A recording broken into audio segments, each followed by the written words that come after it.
In the meantime, when you take a look at what's been happening with some, not all, but most, I'd say, of the media stocks that have reported, they're beating estimates.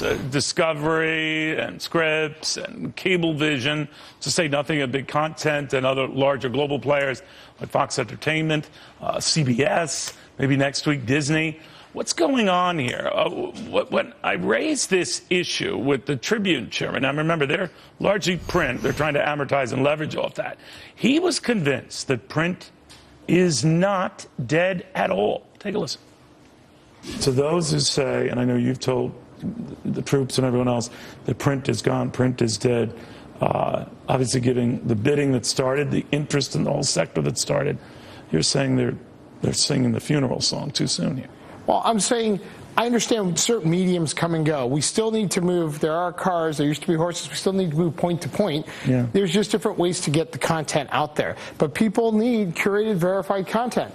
And we do that as best as anyone in the world with some of the best brands in the world. So, no, I totally believe in this business. And keep in mind, under his stewardship, you've got the Chicago Tribune, you've got the LA Times, many, many others. To market watcher Larry Fishelson, whether there's something to that. Well, the argument always is, Larry, that every dog presumably has its day. I could use the other one, the content is king. You've heard them all. But what do you make of that and what it's saying about the consumer, more to the point, and how he or she is shifting, but still paying?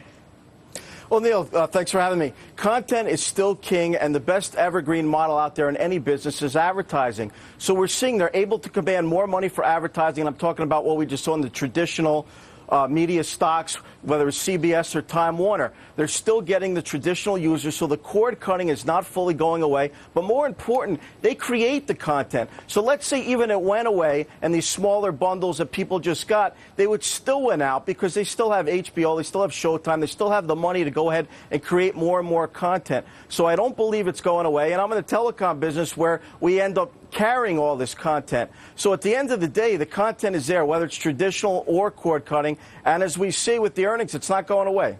You know, what I also see with the earnings, not across the board, I know we're going to have a quarter where, unless something surprising happens in the very end, we'll show an earnings contraction from the year before, a fourth such phenomenon in a row.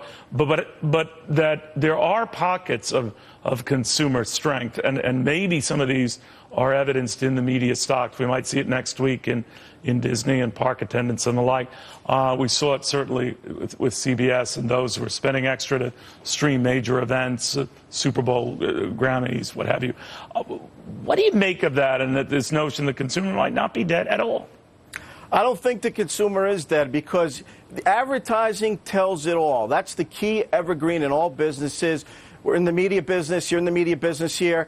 In media, it's all about advertising. So if advertising continues to grow and advertising goes up, the consumer is there. If advertising goes down, well, you got to look. The consumer's soft. So I think it's a great sign that it is going up, and it's going to continue to grow with all the devices where you're going to see content across all the boards. But once again, the creators of the content are where it's going to be, and when the music stops, are going to be the winners. All right. Thank you, Larry, very, very much.